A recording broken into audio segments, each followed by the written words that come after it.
एक मौलाना ने एक मदरसा में ऐसा किया तकरीर जिनको सुनकर बच्चे और बूढ़े नौजवानों के आंखों में आ गए आंसू। जी हाँ, बात कर रहे हैं पूर्वी चंपारण के पताही प्रखंड के मोहम्मदी गांव में। ऐसे तो भारत में कई मदरसा है, लेकिन इस मदरसा इतना खास क्यों है? कहा जा रहा है कि इस मदरसा में जो भी बच्चे और बच्चियां पढ़ते हैं वो कामयाब होकर निकलते हैं। मदरसा मोहम्मदिया अनवारुल उलूम मोहम्मदी में मैं बुलाया गया। माशाअल्लाह आने के बाद बहुत खुशी हासिल हुई और बच्चों का मैं जब इम्तहान लिया तो अल्हम्दुलिल्लाह बहुत मेहनती बच्चे हमें नज़र आए और इम्तहान में बहुत आला नंबर भी लेकर के आए माशाअल्लाह।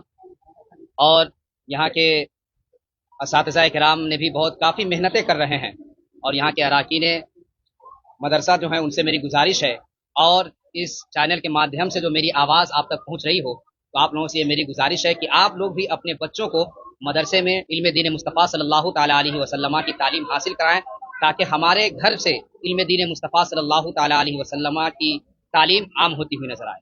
मैंने अपनी तकरीर में बयान किया हूँ कि एक शख्स के 4 लड़के हैं, उन्होंने अपने 3 बेटे को, एक को डॉक्टर, एक को इंजीनियर, एक को प्रोफेसर बनाया, लेकिन चौथे बेटे को जब तालीम हासिल के लिए बोला तो उनके गार्जियन ने एक्सेप्ट करना नहीं चाहा कि हमारे बच्चे इतने बड़े डॉक्टर भी हैं, इंजीनियर भी है, प्रोफेसर भी है, एक आलिम है, अगर एक हाफिज बनाता हूँ तो उसकी तनख्वाह बहुत कम होती है। हाफिज और आलिम की 8,000 10,000 तनख्वाह होती है। ये हमें दुनिया में क्या देगा? डॉक्टर को हमें लाख रुपए दे रहे हैं, इंजीनियर करोड़ रुपए दे रहे हैं, प्रोफेसर और अच्छा कमाता और देता है, लेकिन ये हाफिज कुरान आलिम दीन क्या देंगे? लेकिन उन्हें पता नहीं था कि यही हाफिज कुरान हमको दुनिया में भी कामयाब करते हुए नजर आएंगे और मरने के बाद कब्र हश्र में भी कामयाब होते हुए नजर आएंगे। उसी 3 थप्पड़ की बरकत ये थी कि जब उनका इंतकाल होता है उस हाफिज कुरान की बरकत से, कुरान पढ़ने की बरकत से अल्लाह रब्बुल इज्जत उसके बाप को जन्नत अता फरमाता है।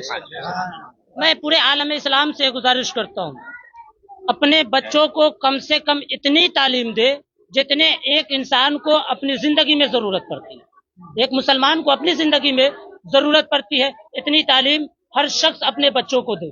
और सिर्फ दीनी ही तालीम नहीं, बल्कि इस वक्त जरूरी है दुनियावी तालीम भी। हालात हाजरा को नजर रखते हुए दुनियावी तालीम पर भी फोकस करें। आज हमारा समाज क्या है, 12-15 साल की उम्र होते हुए कोई दिल्ली, बम्बे, पंजाब वगैरह भेज देते कमाने के लिए। हजरात मोहतरम, जो मुकद्दर में रिज्क है वो कोई आपसे छीनेगा नहीं, जो मुकद्दर में नहीं है आपको कहीं से हासिल नहीं होगा। जो रिज्क है, जिस जरिए से अल्लाह ने आपके मुकद्दर में लिखा आपको मिलेगा। मगर अपनी जिंदगी सब गुजारते हैं, जिंदगी जानवर भी गुजारते हैं, जिंदगी इंसान भी गुजारते हैं। मैं ये कहूंगा, अल्लाह ने अगर अशरफुल मखलूकात बनाया है, तमाम मखलूकों का सरदार बनाया है, तो हम सरदारी का सबूत पेश करें कि हम जिंदगी जीने का तरीका सीखे। और जिंदगी जीने का तरीका हमें इल्म हासिल से मिलता है। इल्म हासिल करने से, वो दुनियावी इल्म हो या दीनी इल्म हो, दोनों इल्म जरूरी है, दोनों इल्म जरूरी है। आलम इस्लाम को मैं ये गुजारिश करूंगा, एक वक्त का कम खाना पड़ जाए मगर बच्चों को तालीम दे, और तालीम ऐसे दे कि आपके दुनिया को भी संवारे, आपकी आखिरत को भी संवारे। इल्मे दीन अगर आप सिखाएंगे तो आपको यहाँ भी इज्जत देंगे, मरने के बाद अल्लाह की बारगाह में आपकी मग़फ़िरत करवाएंगे।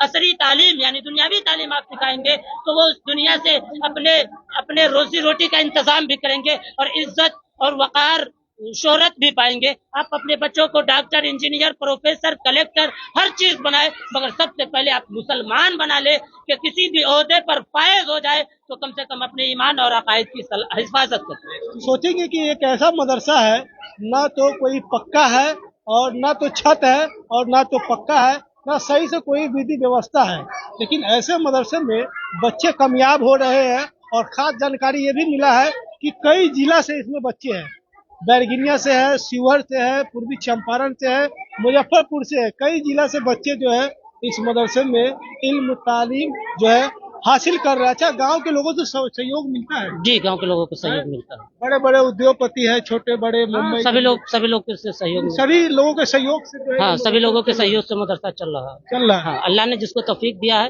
अल्हम्दुलिल्लाह सारे लोग इसमें सहयोग है। ये गांव छोटा सा है, गरीब लोगों की बस्ती है, लेकिन सभी के सहयोग से चलता है। बहुत सारे लोग बहुत मेहनत करते हैं। इस मदरसे के बारे में लगभग पूरे चंपारण में इस मदरसे का चर्चा है। तब जो है आज ऐसे सैकड़ों बच्चों को जो है मेडल, पुरस्कार जो है पहना कर इन लोगों के हौसलों को जो है और बढ़ाया जा रहा है।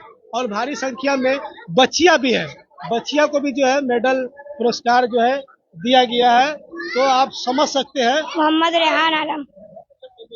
में दाखिल होने से पहले की क्या दुआ है? अस्सलामु अलैकुम या अहलल कबूल। और मिट्टी देने की मिट्टी देने की पहली बार वमिनहा खलकनाकुम, दूसरी बार वफिया नुईदुकुम, तीसरी बार वमिनहा नुखरिजुकुम तारतन उखरा। कब्र में मैयत उतरने की दुआ। बिस्मिल्लाहि अला मिल्लति रसूलुल्लाह सल्लल्लाहु तआला अलैहि वसल्लम। क्या नाम है? मोहम्मद आमिर आलम शेख। अच्छा, गोसल करने के पहले क्या दुआ है? गुस्ल करने की फराइज 3 है। नंबर 1 कुल्ली करना, नंबर 2 नाक में पानी चढ़ाना, नंबर 3 तमाम बदन पे पानी बहाना। क्या फराइज नमाज। नंबर 1 बदन का पाक होना, नंबर 2 कपड़ा का पाक होना, नंबर 3 सत्र औरत यानी मर्दों के नाक से घुटनों तक और औरतों के चेहरे और हथेलियों और कदमों के अलावा तमाम बदन का ढकना फर्ज है। नमाज का जगह का पाक होना, नमाज का वक्त होना, किबला की तरफ रुख होना, नमाज का नियत करना। सबसे आला हो आला हमारा नबी, सबसे बाला हो आला हमारा नबी, अपने मौला का प्यारा हमारा नबी, अपने मौला का प्यारा हमारा नबी।